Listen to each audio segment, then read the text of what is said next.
What's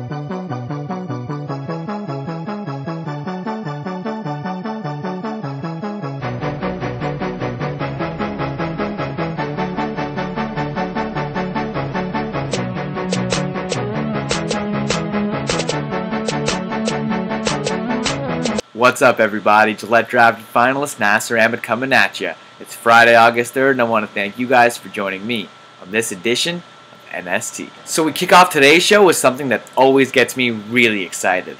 With competitive American football not being played since February, there's a long stretch of time throughout the year where my football cravings just can't be met. Sorry, CFL. While I do enjoy watching Canadian football, I really do, it's just not enough to quench my football thirst. With August comes the start of something beautiful.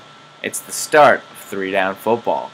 NFL training camps are in full swing, Hall of Fame busts will soon be enshrined in Canton, and NFL preseason games will be used to fill out the final 4 or 5 roster spots on every NFL club. But bigger than any of that, the NCAA college football season is about to begin.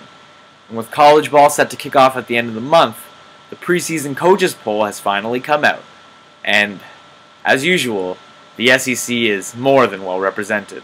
2011 SEC champions, the LSU Tigers, come in as the preseason #1 ranked team, followed very closely by 2011 BCS champions Alabama.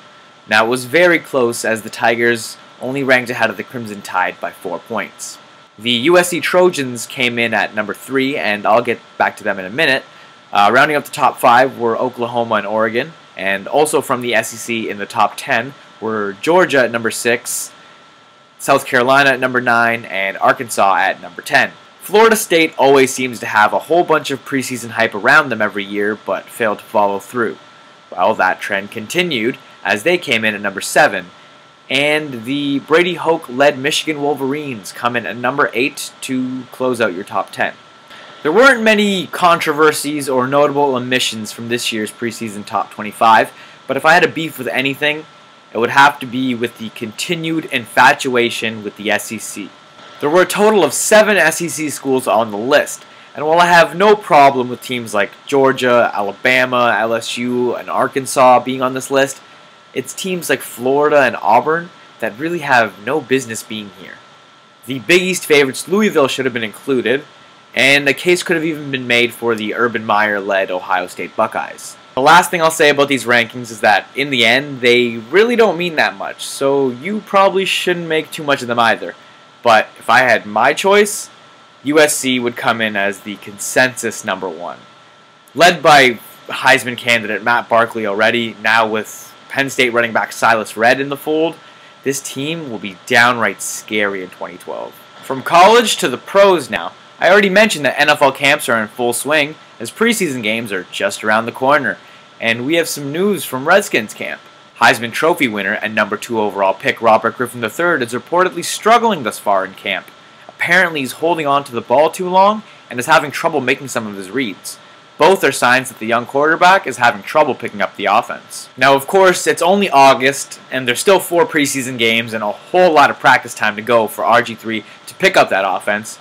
But this is quite concerning for a Redskins team that already named RG3 their starting quarterback before camp even opened. Initial reports say that RG3 has looked good outside the pocket and while throwing on the run, so it's not all bad.